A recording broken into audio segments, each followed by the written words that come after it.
Yeah, thank you for attending this. Yeah, we're extremely pleased to have Professor Jianlin Luo to give this frontier condensed matter physics seminar today. Jianlin got his a bachelor's degree from Beijing University in 1987, and his PhD degree from Institute of Physics from Chinese Academy of Science in 2002. He actually made several very interesting discoveries. He discovered the first chromium superconductor under pressure. And then he has done tremendous amount of work in the iron-based superconductors. So, but what I find recently very interesting is his work on the resistivity transition that was suggested to be a superconducting transition. And this has really caused a sort of a tremendous, this LK-99 caused tremendous interest. And I felt that, his work basically concluded that this transition has nothing to do with superconductivity, but rather it's a simple phase transition. That I wanted to hear his story on how he determined this phase transition, and I hope this probably put to the end of this business of LK-99, but it appears that's not the case. So we shall see. Yeah. There we go. It's okay now? Yeah, it looks very good. Okay. Okay. So. Okay, you can get started, Jianlin. Yeah. Okay. Yeah. So it's my pleasure to maybe show yourself. Turn on the video. I'll turn on the video. Yeah. Okay. Okay.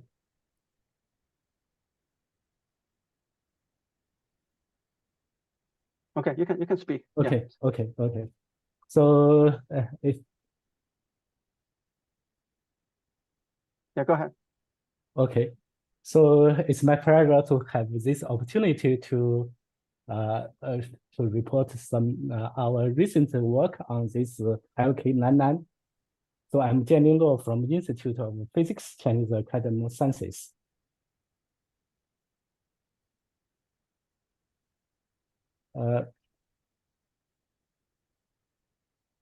Okay, so my collaborators, so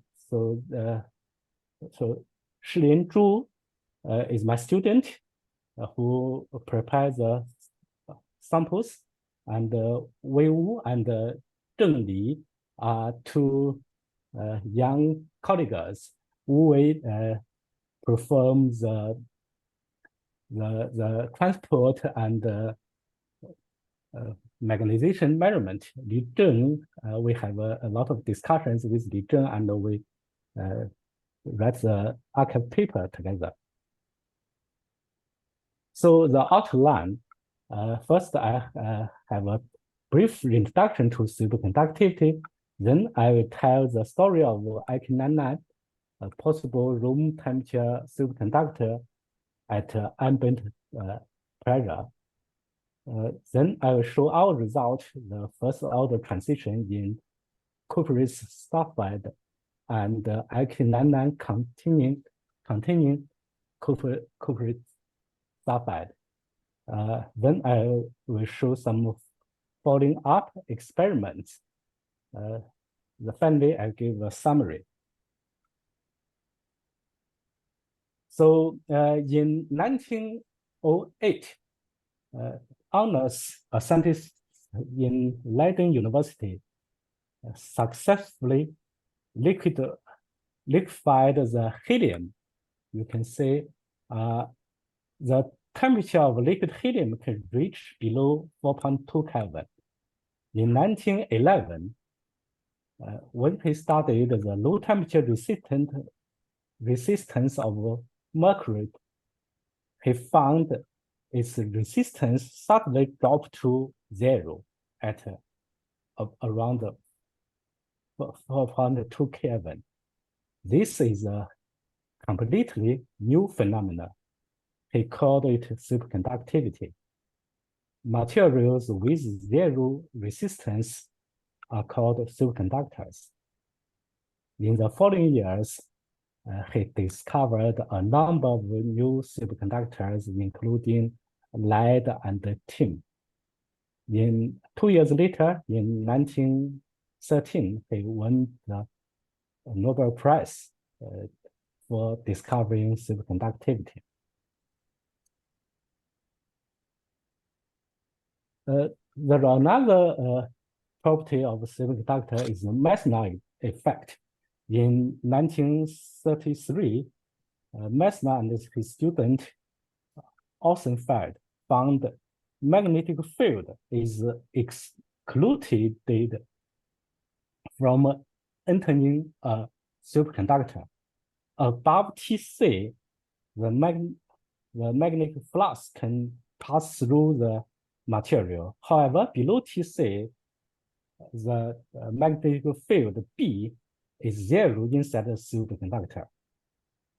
This perfect diamagnetism, called Meissner effect, is another hallmark of a superconductor. Due to the perfect diamagnetism, superconductors can be levitated under a permanent magnet. For example, the chromium nitrogen based superconductor we discovered 3 years ago. It has a superconductor transition at about 5 Kelvin. So below 5 Kelvin, the resistivity is 0. And it shows diamagnetism with 4 pi K equal to minus 0.9, very close to -1. It means that 90% of the volume of the sample is superconducting. So when applied the magnetic field, the superconducting transition can suppress to a lower temperature. And the superconducting transition is a second order transition. So the specific heat C over T has a finite volume jump just below Tc.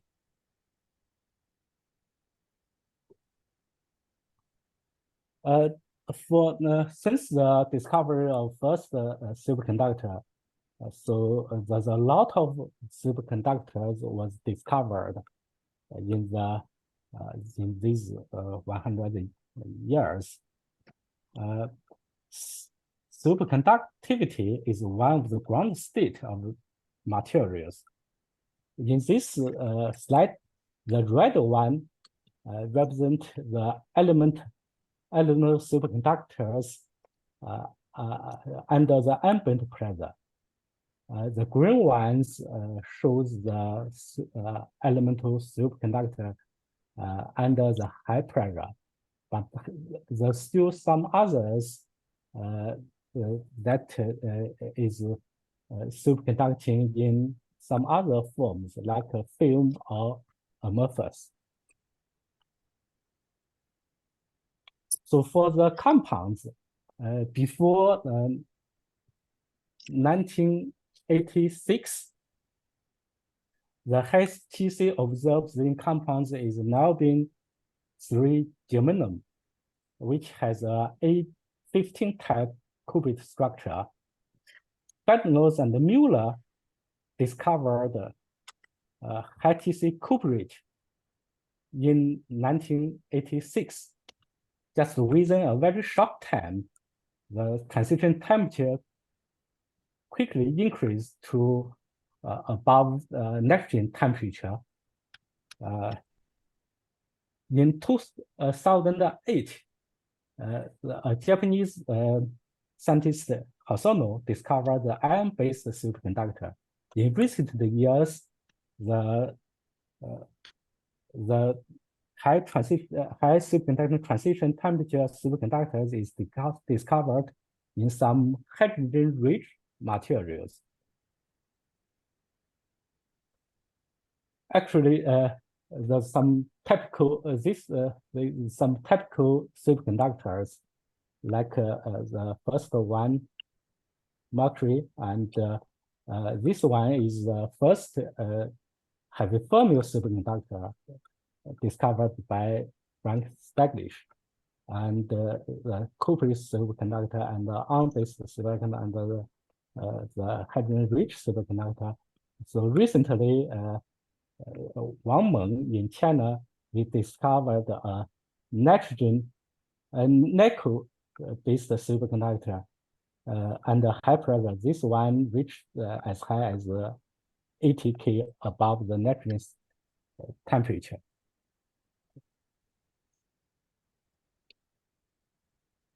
For the copious has a layered structure. So the conduction plan is the Cooper oxide plan. So for the if there's one Cooper oxide plan in the unit cell, the optimal TC is around 40 K. For apical and bisco 2212, which have two Cooper oxide plan in one unit cell, the TC is about 9 K. So the highest TC is the mercury-based 2223, which at ambient pressure is about 134 Kelvin, but under high pressure it reached to 163. So copious superconductors have a very rich physical properties. Actually, the superconducting mechanism for copious is still not fully understood. In recent years, the hydrogen-rich superconductors under high pressure developed very fast.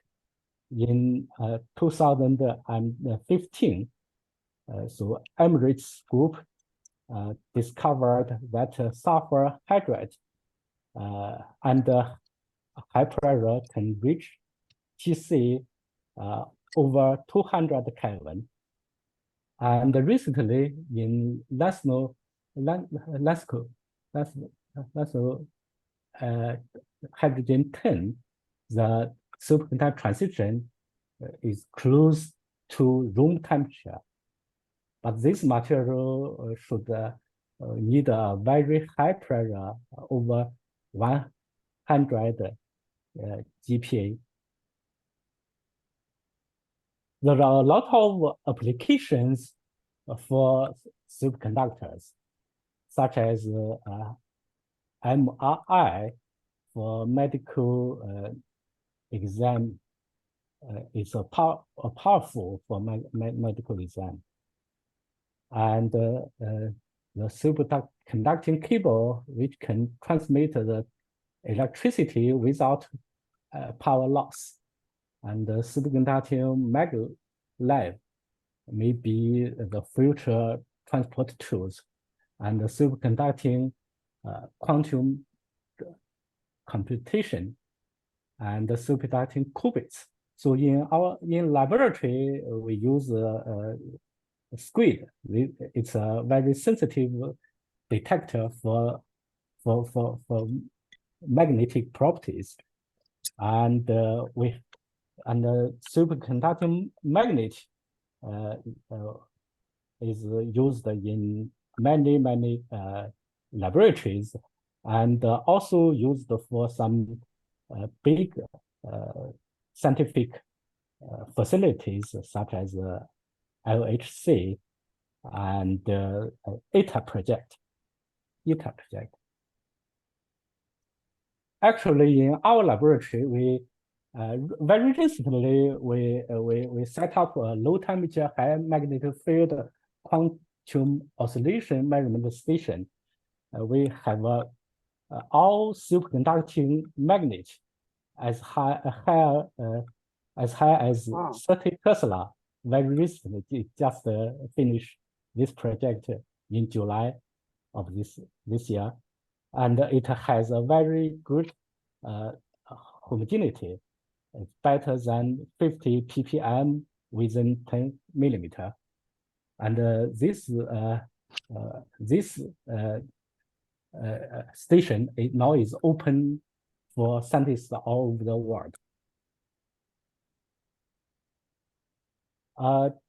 So there's a lot of people win the Nobel Prize for superconductivity, such as Honors and Badin Cooper-Seyffer for BSS theory, and Landau for GL theory, and Josephson for Josephson tunneling, and Bernard Mueller for Cooperates, and Abrikosov and Ginsburg for type 2 superconductor.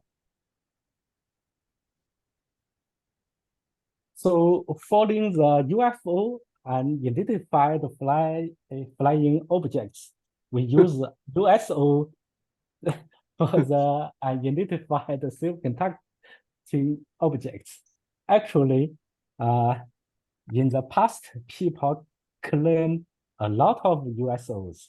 Here are some examples, such as for silver, lead, oxygen. They claim the 285 Kelvin superconductor precision, and for this one is 340, and this one is 295, and this one is 400. But all this was not repeated by other groups. Okay, now we go to the story of LK-99. So in 1994, Tong-Shik Choi, a professor of Department of Chemistry of Korea University, put forward a theory of interatomic superconducting band, argues that some one-dimensional inorganic material may be superconducting with a higher Tc.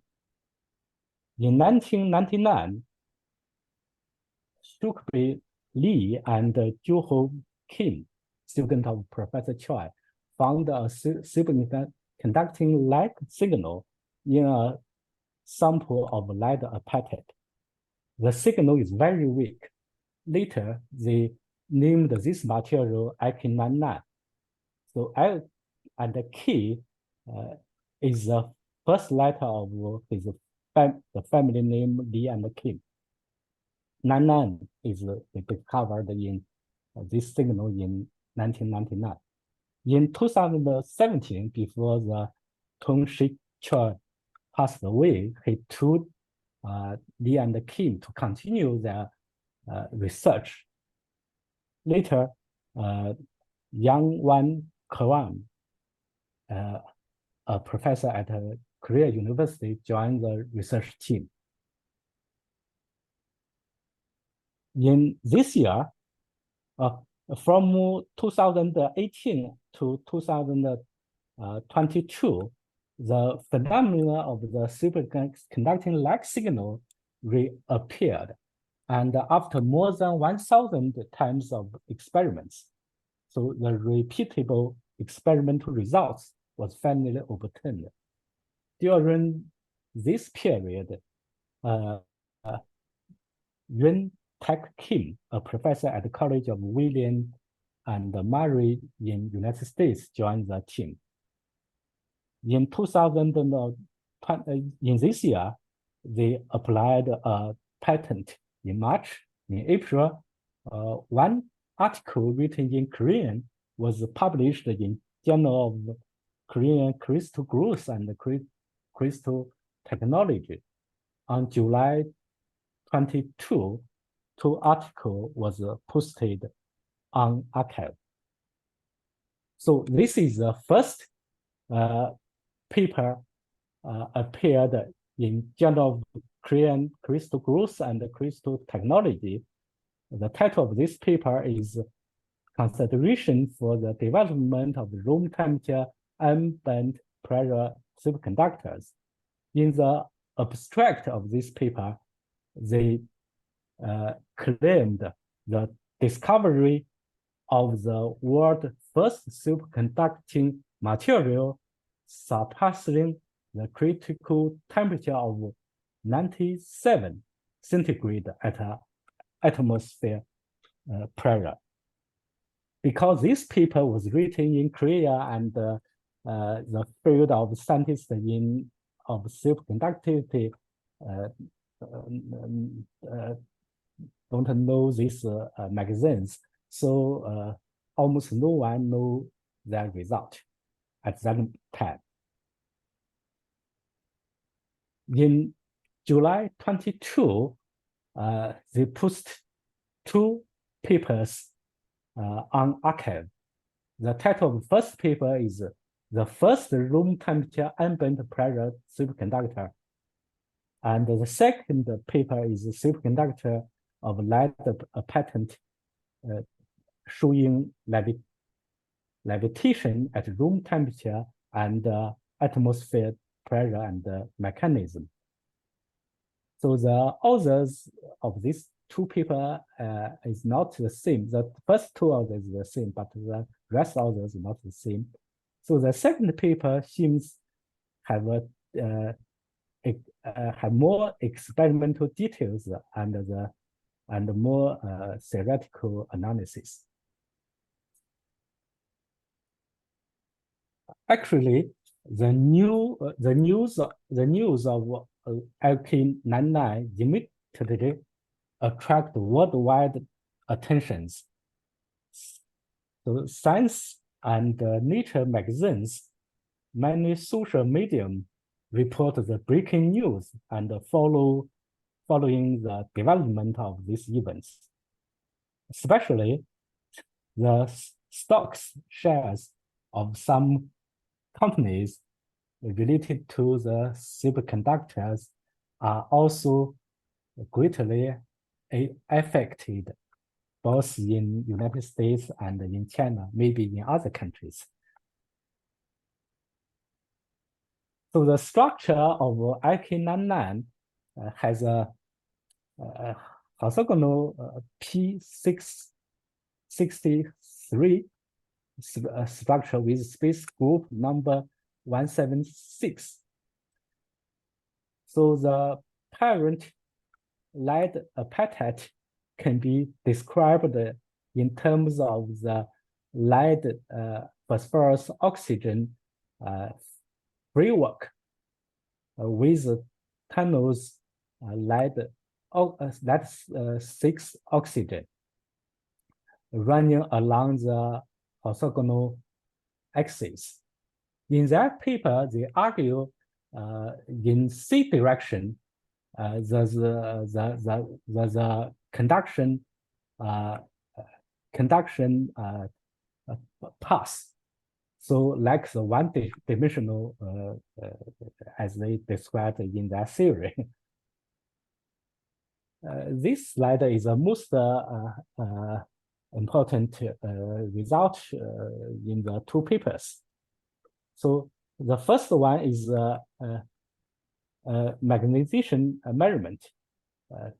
The 2 samples exhibit the diamagnetism, and the field core and Z field core show some branch pattern.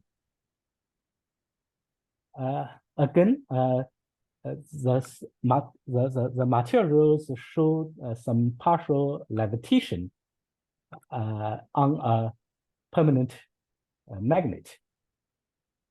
So the resistivity shows a sharp drop just above 100 centigrade. The resistance reduced by 1 order. And at some lower temperatures, it's close to 0. So these materials have some signature of superconductivity. But for this branch pattern, so for the ferromagnetism materials and for the spin glass materials, they also have this kind of branch pattern. And the levitation for superconductor is full levitation, is not like this partial levitation. and the resistivity for superconductor should drop to 0. So overall, the observations in the two papers show some signature of superconductivity, but none of them can prove LK-99 to be a superconductor. Definitely more work is needed.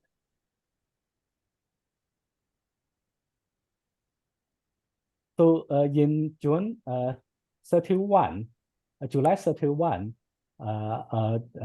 Indian group successfully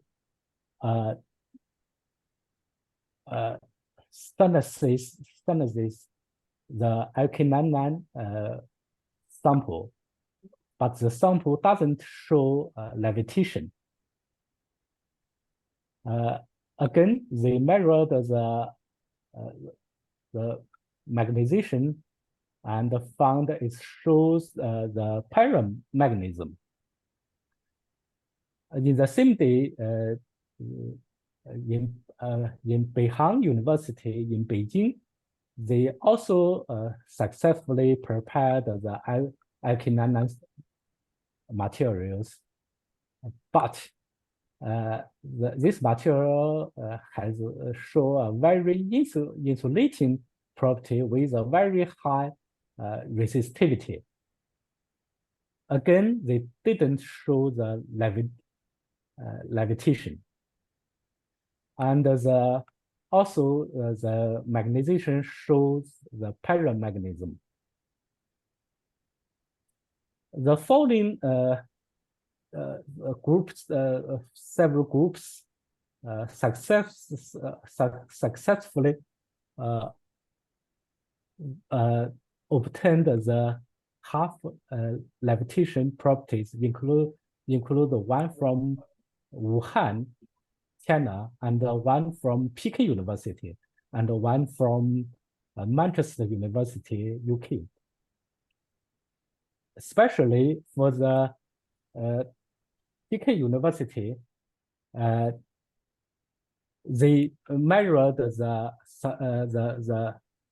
susceptibility of this material and found the ferromagnetic component. So the half levitation can be understood by the soft ferromagnetic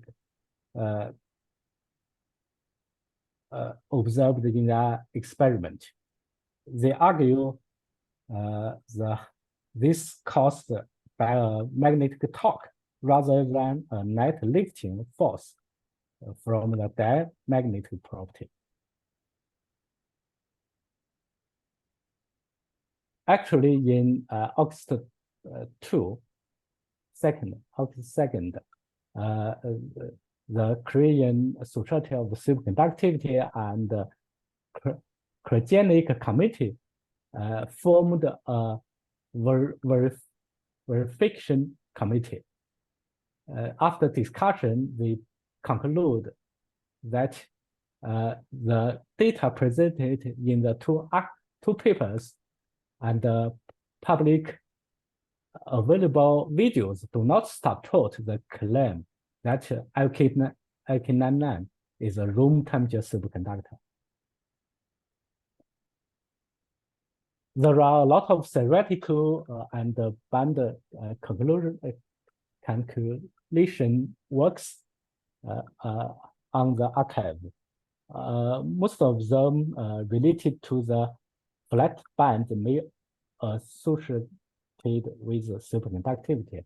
Others study the magnetic properties, such as they find the ferromagnetism out of plane antiferromagnetism is preferred for this material. And there's also other papers study the other properties, such as semiconducting ground states and a motor or charge transfer incident at all. So the synthesis of this material is quite simple. There are 3 steps. The first step is to prepare the precursor lanthanide. And the second step is prepare the copper 3 phosphorus. And the third step is to grind these two to prepare the LK-99. So it should notice that the precursor, the more ratio of copper and phosphorus is 3:1, but for the LK-99, the copper, the more ratio between copper and phosphorus is 1:6. So there should be a lot of copper remaining. So the final products will contain a lot of copper sulfide and copper oxide. When there's not enough oxygen, copper may be formed.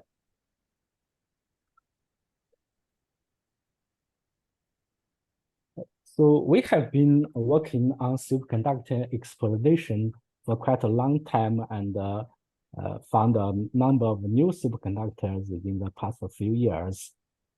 It's important to note that in the case of impurity samples, the composition can significantly influence the measurement outcomes. Therefore, our initial step is to throughout analysis the sample's composition to identify the component responsible for the properties. So we found in all the archive papers, so the LK-99 containing a certain amount of cuprous sulfide. So cuprous sulfide is a well-studied material. So we reviewed some related papers. So for cuprous sulfide, there's two structural transition. One is at a higher temperature of 700 from cubic structure to hexagonal structure. The other one is just below 400 Kelvin from hexagonal structure to monoclinic structure. This temperature just is same as what we found the transition temperature of LK-99. So this correlation encourages us to start our work in this study. So we study the pure cupric sulfide and the LK-99 containing cupric sulfide. Actually, the cupric sulfide is commercially available, and the materials, the two samples S1 and S2 differ significantly in their cupric sulfide content.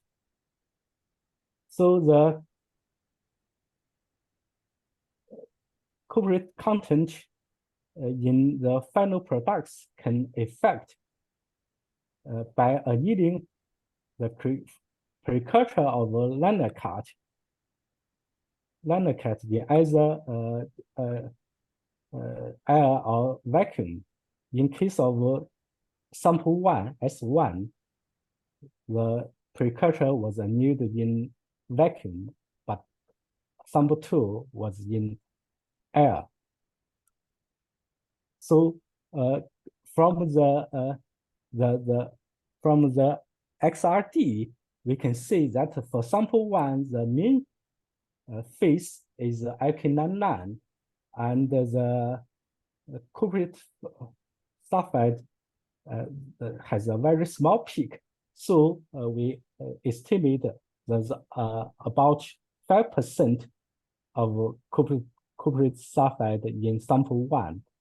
And for sample two, there are about 70% of the cupric sulfide in sample two.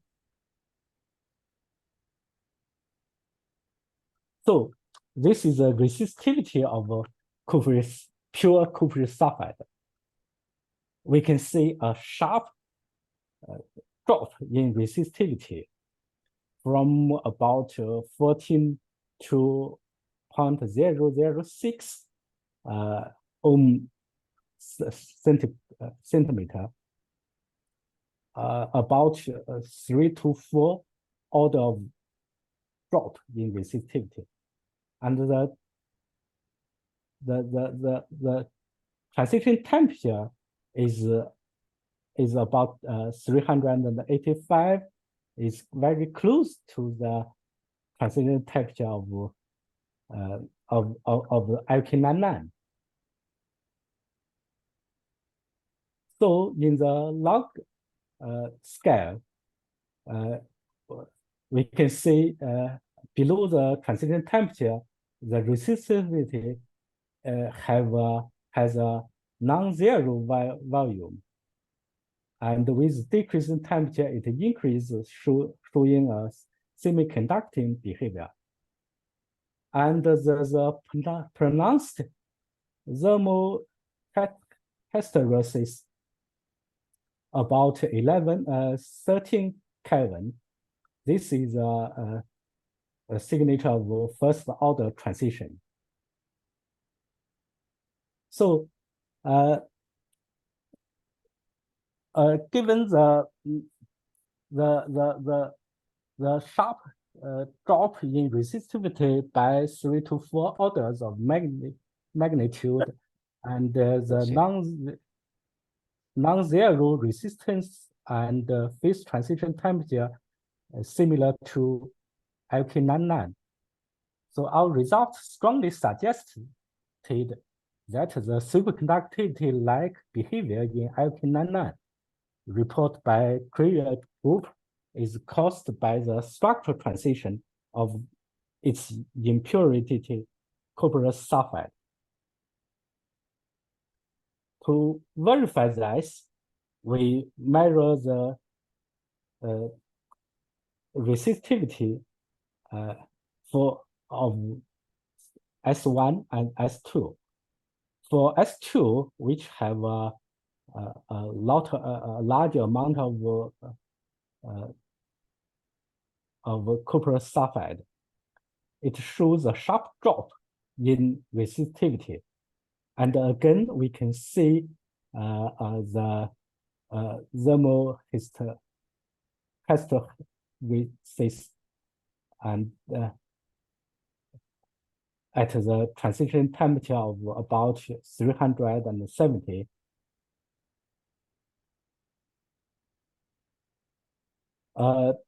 So below that, this temperature shows some metallic properties above 100 Kelvin, and below 100 Kelvin, it shows some insulating behavior. So this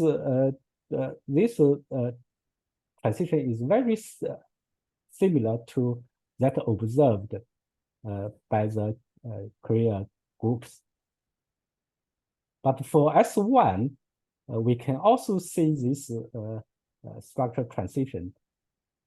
However, the resistivity increase with decreased temperature.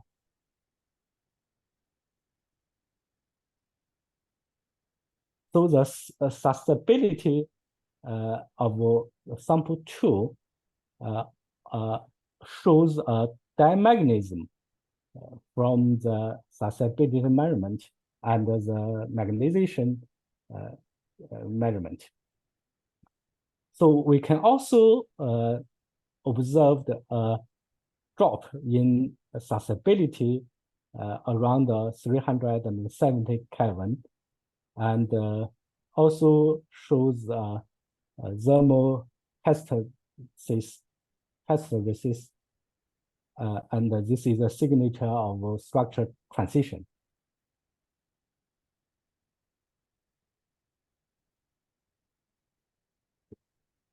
So these findings strongly suggest the superconducting-like transition in LK-99 is come from the first order structural transition of the impurity phase of cuprous sulfide around 380. We would like to point out that this first order structural transition differs significantly from the second order superconducting transition. So in our archive paper, we suggest that the Korea group should perform resistivity measurement during cooling and warming processes on their superconducting-like materials to determine if there's thermal hysteresis. We believe this is the simplest way to verify whether LK-99 is related to superconductivity or related to the structure transition. However, 3 weeks passed, we didn't see any result come out. So just shortly after our findings, so one group in Wuhan, China also carried out the resistance and magnetization measurements on LK-99 containing cuprous sulfide and copper oxide. Again, a large thermal hysteresis is observed during cooling and warming process, confirming our result. So Jian, also in the same day, Jian also pointed out the importance of cuprous sulfur in LK-99.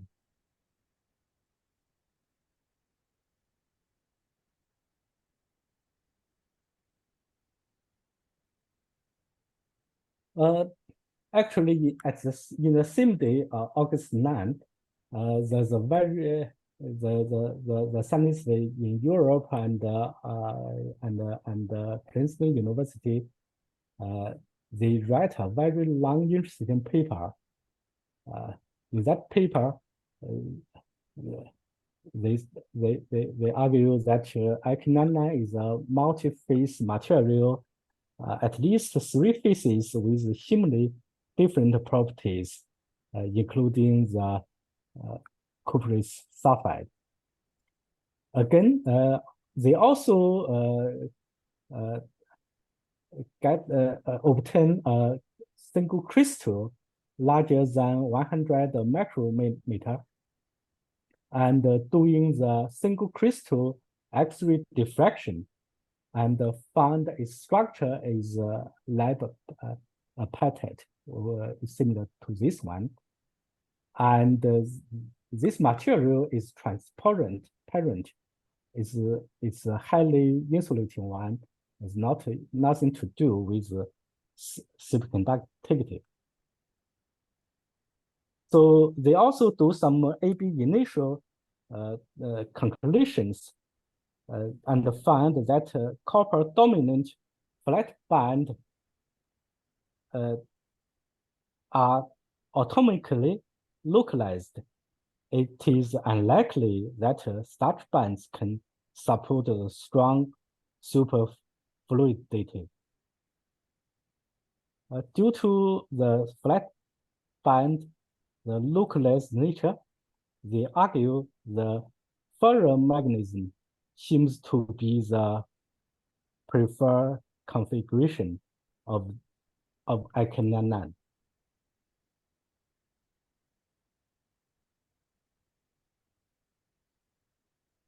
So to minimize the influence of the imputed phase on the physical properties. So the Japanese group at the Stuttgart has successfully grew the phase pure single crystals using the floating Luo method. So this is a powder X-ray XRD result. We can see that all the peaks are well indexed by the LK-99 materials. So that means it's really phase pure. And the crystal show that the resistivity is very large, is highly insulating. And they measure the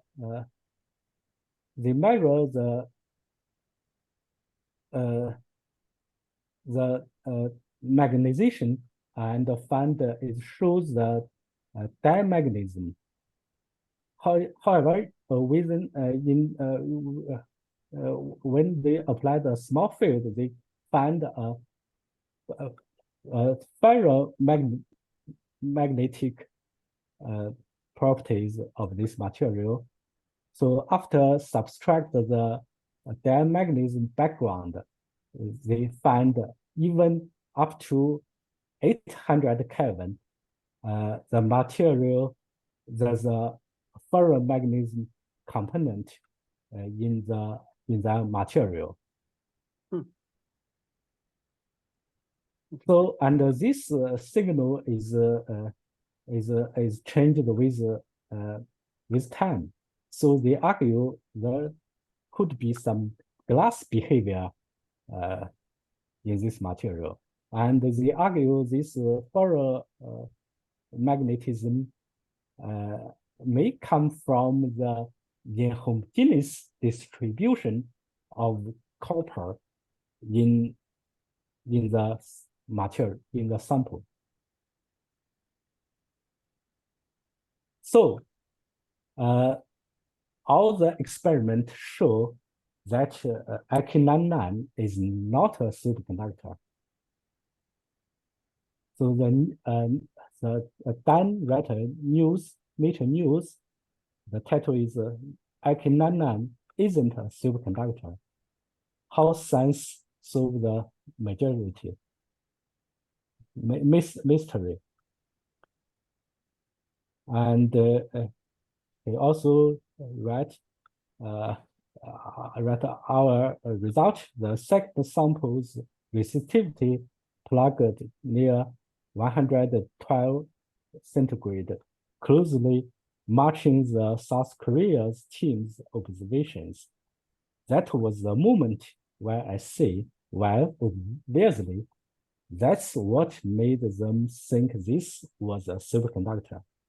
The nail in the coffin was this copper sulfide thing. Interesting. So there's another report by Chinese television state. They also said when the phase transition occurs, the resistivity drops by 3 to 4 orders of magnitude, makes the LK-99 sample looks like a superconductivity, but it's actually not. So the summary of my talk. We reproducing the superconducting-like behaviors. So the resistivity from our result that is come from the copperous sulfide. And the diamagnetism and half levitation properties could come from the ferromagnetism in LK-99. And a lot of experiments and theoretical analysis show LK-99 could be a ferromagnetism. And we have some lessons learned from this. So Dan, this comes from Dan's report. So the detective work that wraps up all of the pieces of the original observations. Some commenters has pointed to the LK-99 saga as a model for reproducibility. In a sense, others see that it involved an unusual shift, a swift resolution of the high-profile puzzle. Often these things die this way very slow death, whereas it's just the rumors and nobody can replace it, like many USO did. We add one note. There's still a chance to find the first room temperature superconductors at ambient pressure. Thanks for your attention. Yeah, thank you, Jianlin. Yeah, this is fantastic. Yeah. Yeah. So let me ask you. Maybe can anybody has questions for Professor Jianlin Luo? Yeah, Qimiao. Yeah. Yeah, Jianlin, nice talk. So I just want to ask about the diamagnetism of copper-2 sulfur quantitatively. How do you compare with the measurement in the copper lead apatite? Actually, we have made some experiment on the susceptibility and resistivity. Okay, I didn't show the susceptibility of sample one. The sample one, because they have a very small amount of the copper copper sulfide. So so the behavior of this one of S1 is similar to S2. It shows the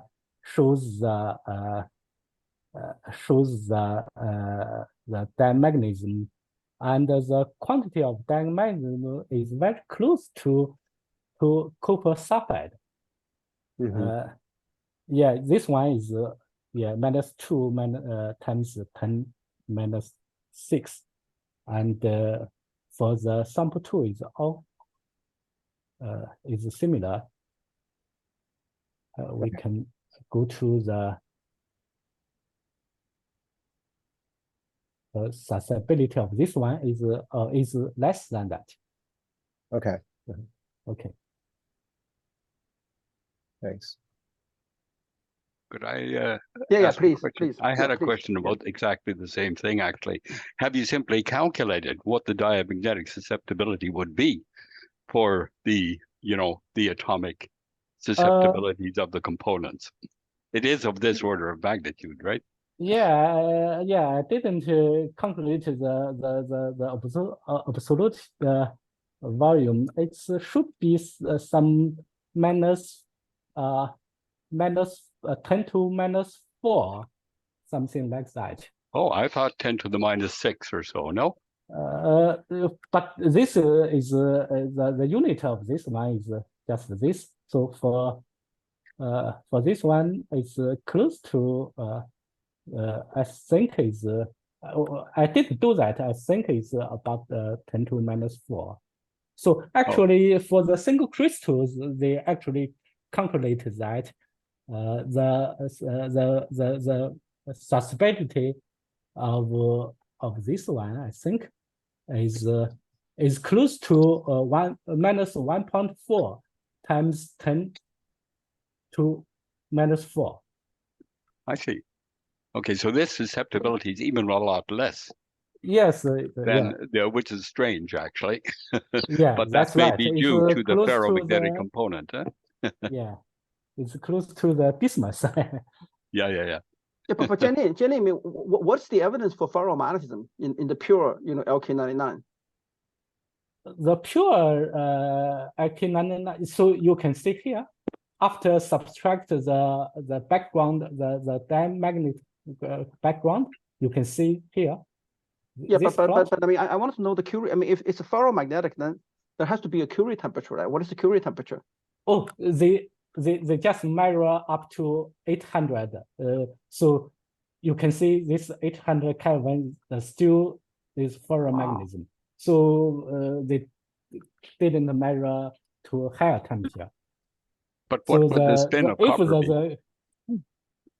Then, pardon? What would the magnetic moment be? So if it was a simple ferromagnet, it's quite small. I think you can see here is in UB is 10 to -3. Yeah. That cannot be. I mean, it's probably some sort of impurity phase, right? Because it's possible. It's possible. Yeah. Because for ferromagnet with 400, 500 Kelvin TC with a moment 10 to the -3, exchange coupling has to be ridiculously large. Yeah, okay. Yeah. So for this single crystals, they argue they didn't detect any impurities from the EDX analysis. But one group in Manchester, they detected some ion in the sample. I mean, it could be very interesting in its own right? If the LK-99 turns out to be some sort of a high Curie temperature, low moment ferromagnet, but these things are usually wrong, right? Yeah. Well, these are there's a whole story about this. Mike Coy, from Ireland, he is an expert in this, and has written many papers about low magnetic moment, high TC materials, right? Which should be diamagnetic. Yes, that's right. Yeah, in most cases are wrong, right? Yeah. Okay. Yeah.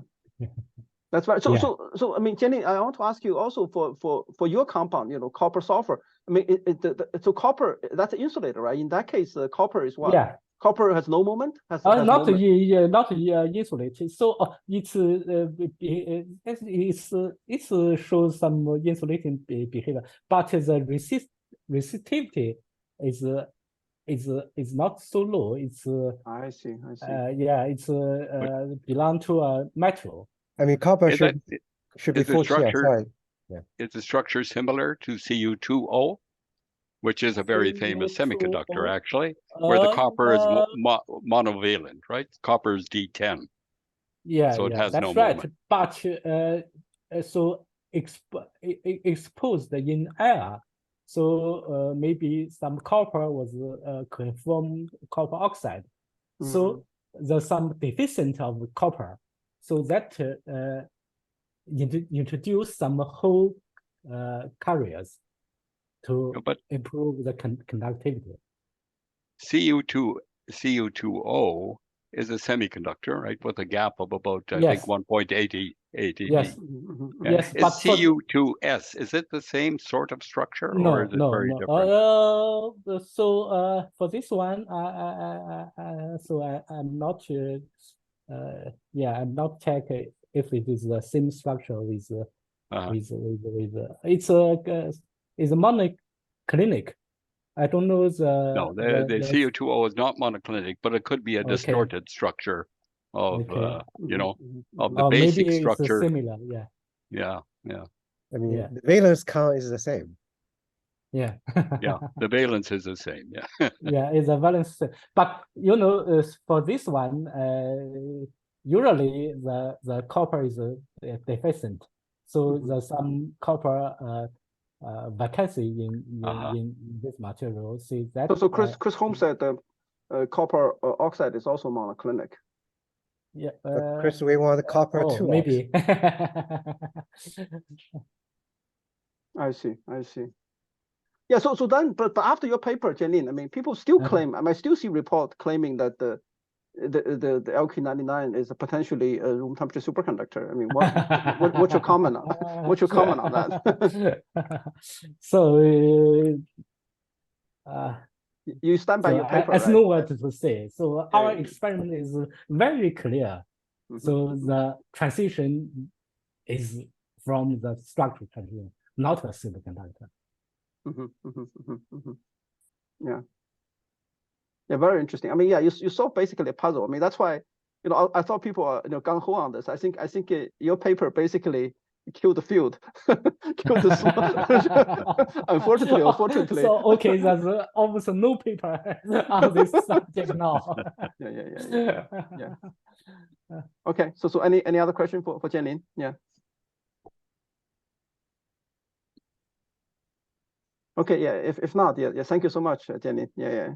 Yeah, thank you for staying this long. Just checking with this interesting talk. I mean, even though the results are somewhat disappointing to everybody involved, but that's the truth, right? We live by truth. Yeah. Thank you. Yeah. Thank you. Yeah. Bye. Bye.